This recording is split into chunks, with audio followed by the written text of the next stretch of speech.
Do you still have that thing that wants, because you got your own movie now, but do you still have that thing that wants the industry acceptance? Because 2015, you're making good money, but you're about to quit because you can't sell a special.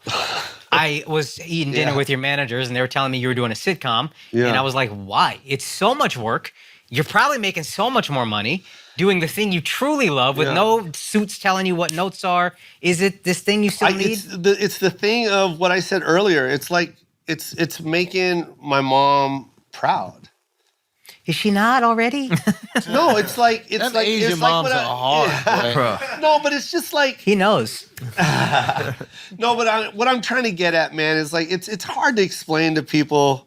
No, it's not. We all get it. We know that this is kind of a fucked up country that we live in, and it's starting to turn, for the better. We got younger minds now that are thinking a little bit better. But they didn't see the hardship that my mom went through. Right. Like, I tell this story all the time. Like when my mom and dad divorced, and we just wanted to color TV, and we were at Sears filling out these raffle tickets. Like I think she made me, Robert, and Gemma. We just adopted Gemma. She just came to this country, and then Rowena. We're just filling out these raffle tickets, man. We were going at it for like 3 hours, and I think all these other families saw us do it, but we just loaded up this fucking raffle drum.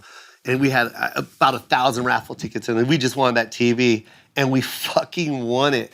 We won that TV, and we had to go up the stairs, and everyone was claiming the prizes to going up the escalator. And my mom loves kids, right? This is like 1982-ish, 83-ish, and we're going up the escalator, and my mom loves little kids, and she saw this little white kid, right? And she goes, oh, hi. She loves it. Like, oh, my God, hi, what's your name? What's your name? And this fucking kid turns around and goes like this. And we all froze. Like, I didn't even know what the fuck that was. I was a military kid, so that type of racism we didn't really see because we were all mixed. You know what I mean? Like, I've seen Tiger Woods before. I know what that is. That's a black man with an Asian woman. Or I know what I look like. I'm a white dad with an Asian. Like, we don't know what that is. It was normal for you guys. It's normal. Yeah. So now that my mom and dad's divorced and we're not on the base, and now we're at a mall in America, we just came from the Philippines, and this kid pulls his eyes back, and then my mom not reacting in any way because back then, if she does, she's in trouble. Oh, wow. What are you yelling at that kid for? Oh, he's just joking around, lady. You fucking go back to your country. Oh, wow. And that's the type of racism that my mom has to deal with. That's why they're submissive. How does she respond? Even though my mom will fuck up all of you in this room. Yeah. My mom's got a mouth on her. But imagine that environment. Like, I know my mom, but she froze.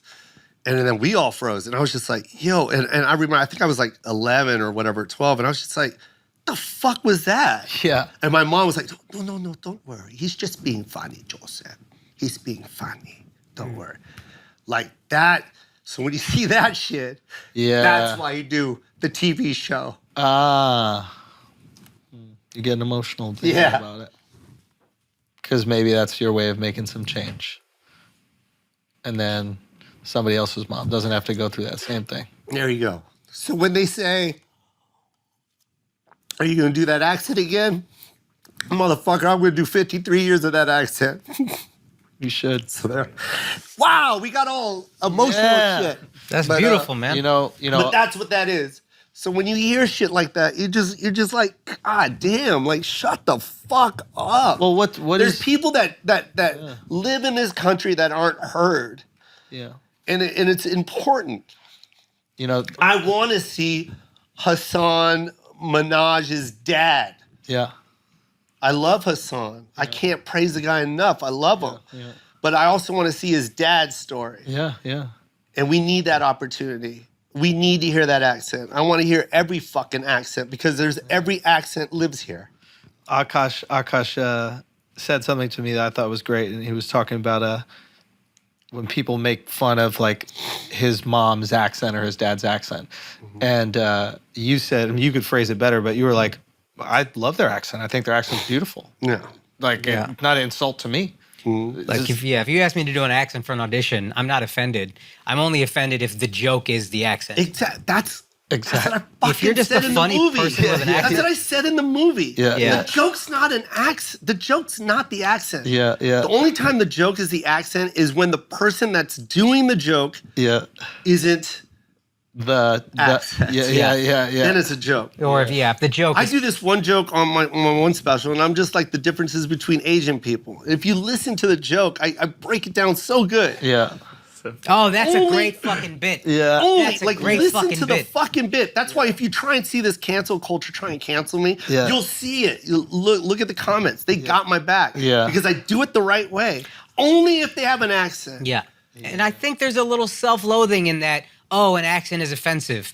I can't be funny with an accent. My uncle is the funniest guy I know, has a strong accent. Yeah. Fucking hysterical. Exactly. So if it's a funny guy with an accent, that's my uncle. That's, to your point, that's beautiful to see that on screen. Exactly. But if the and jokes... what is it about that you don't want to hear? Because now when you say that to me, now I'm mad at you because that sounds like prejudice But to who me. doesn't want to hear it? That's But that's what I don't understand, Andrew. Yeah, Like, what is it about that accent that you're not liking? Because what you're saying to me is you don't like hearing my mom's voice. Can I tell Yes. you what it is? It's the fact that you're selling out a volcano. Because if you were selling 10 tickets at the Schaumburg Improv, nobody gives a fuck what you're saying about the accent. And I think when you reach a certain amount of success, I think that humans naturally, we have this feeling in us where we have to tear down the people that maybe we create or tear down the successful ones because they make us feel insecure. And the only thing that they can go to for you that they feel, because they can't say you're not crushing. Right? They can't say, "Oh, he's not funny." They can't say because you're not there's talented. They can't 30,000 say- people there that are gonna say, "Well, actually, yeah, he was crushing. I came here every single time he comes." There's really nothing that they can be critical They about can't you. say the industry gave it to you. They can't say Yeah, you didn't you work earned hard. it yourself, Yeah. right? You Yeah. built it yourself, right? And you're up there and you're crushing. And you've probably been in these like. You've told us 2 or 3 scenarios that were really tricky ones that you ended up succeeding in, like on your way up. Yeah. You probably have maybe 200, 300 more of ones just like that. Yeah. Shitty rooms that you entered, then you flipped because of your talent. So there's really nothing that they can do to take it away.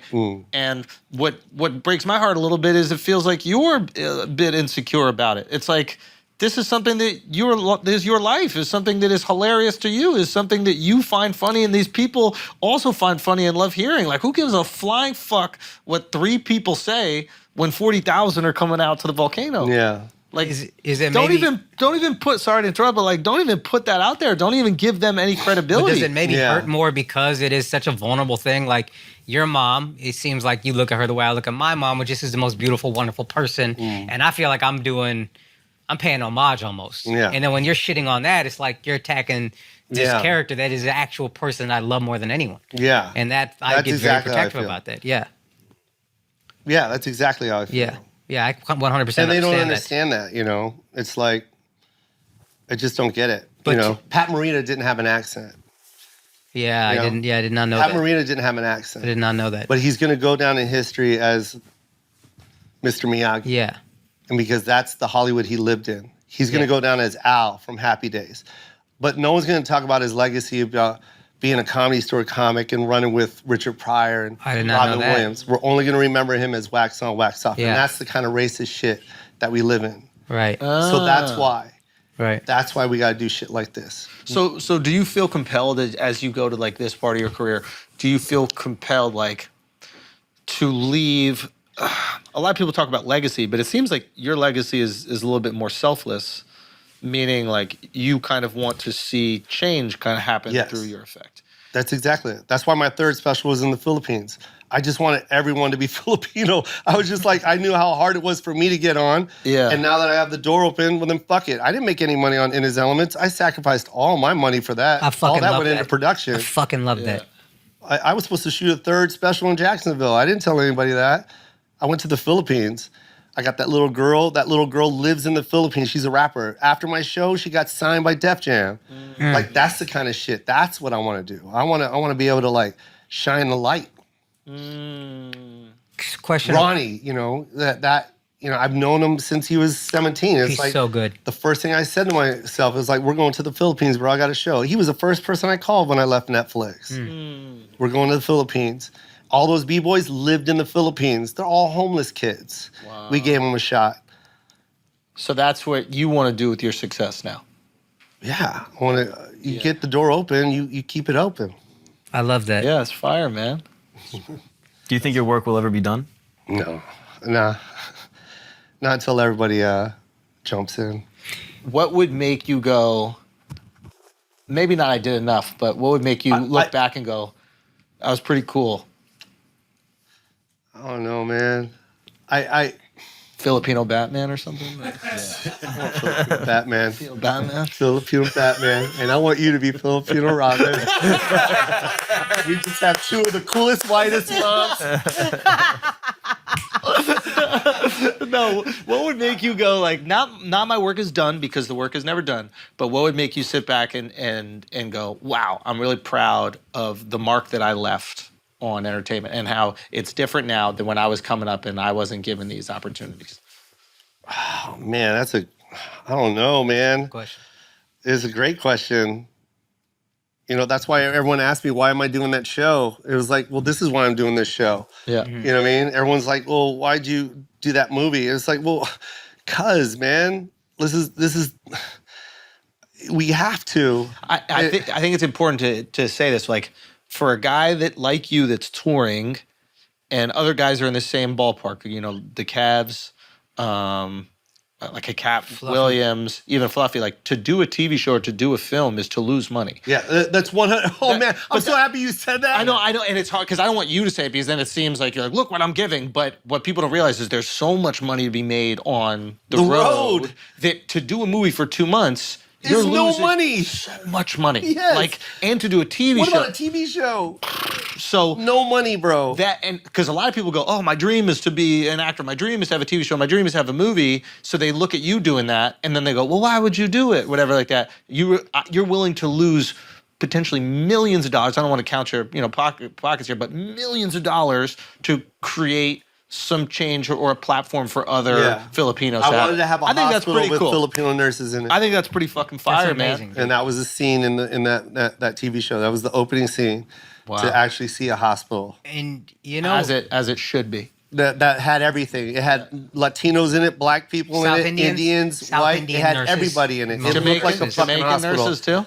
It didn't have Luke and Laura. It wasn't General Hospital. no, Luke and Laura are doing hospital administration for sure. For sure, hospital administration. But maybe that, no, here. I don't want you, Andrew. In no way am I'm not talking in like some kind of hateful. Oh, I want to. It's still love. It comes from a loving place. I don't take it that way at all. Please don't think Yeah. I'm taking it like that. I'm taking it as someone who felt kind of shunned by the industry, and now you're trying to create opportunities in the industry with the success you have. A lot of people just go to their house in the hills and they sit there by themselves and they just collect their money. So I think, given your situation, what you're doing is incredibly altruistic. And I also think this is something I wish those people who do complain about you doing an accent, they probably we see a lot of people that are minorities in this business who will use this struggle or injustice as a platform, get famous, and then not really help out their own. Yeah. And I think it's really cool Which is that very common. Yeah, and you do something that these people might not like, but they have no idea what you're actually doing, the change you're actually creating, the lives you're actually changing for the better. But it also, and that's why I think this is really cool that you get a platform to say this. Thank you. I love you for saying that. But I also want to I heard your tongue hitting the top of your mouth. Should I put a condom on it? Oh, if you would have said it faster. Who was it? You? God damn it. There you go. But also, like, this is another thing that makes me mad. For them to say something like, oh, he's doing that joke with the accent. It's like, no, I'm telling a story about my mother. Yes. So why are you choosing to say that? It's almost like it's more than offensive. It's like this ignorant battle of like you're being prejudiced right now. This is So when any other ethnicity that wants to talk about their parents, it's you're doing an accent to be funny. Yeah. But they don't say that for anybody else. Yeah. Yeah. Because I'll tell you what, man, one of my favorite jokes growing up was Aunt Bunny falling down the goddamn steps. Oh my God. Dude. Unbelievable. Oh my Goody Goo Goo. God. And not one note about Aunt Bunny falling down the step. Yeah. Oh, he's just doing that Eddie accent. Murphy, delirious, anybody who's wondering. It's one of the greatest the bits of all greatest time. bit ever. Yeah. And it's been ripped a million times. I've heard so many comics do their version of that Aunt Bunny falling down. But it's just like, we did a whole analysis of that joke in one of our least popular episodes ever of this podcast. He was amazing. It was His amazing. album was amazing. Unbelievable. Hit by a car. My favorite Fucking day. unbelievable. synced it. Oh shit! I was walking on the corner, Your legs look like this. You ain't gonna need these shoes anymore. that picture there about 90 feet. God. So But good. no one says anything about accent there. No. Yeah. No, but two, this is what Andrew was saying earlier. Again, a lot of people, and this is kind of the LeBron thing that we all shit on him for. You got to wake up and be yourself. A lot of people can't deal with whatever unhappiness they have. So when they see somebody killing it like you, how do I pick this apart? Oh, it's an accent. And then that's their exit ramp for their own insecurity. Yeah. Well, I might not be successful, but I didn't do that. So they're just doing that to feel better about themselves, which I think is what Andrew was saying earlier. You can't personalize that. We love you, bro. Yeah. I I love think what you're doing is you're literally in like the top 0.0001% of comedians that have ever existed. There's Yes. probably like 10 total that have done, like total in history that have done the amount of people, right? And to me, that's what I judge as success. It's like how many people leave their house, put on clothes, and drive to the show. Because there's a lot of people that we watch millions of people watch football every single day, right? They watch college football every single Saturday. They watch college football, and then a new roster of kids come and play for that team, Yeah. right? Yeah, so they're man. not leaving specifically for those kids, but with comics, They're leaving for the laundry. exactly. So with comics, it's like how many people are willing to leave their house and then go see you live, and creating that community and cultivating that career to me is just like the highest form of success as a Yes. comic.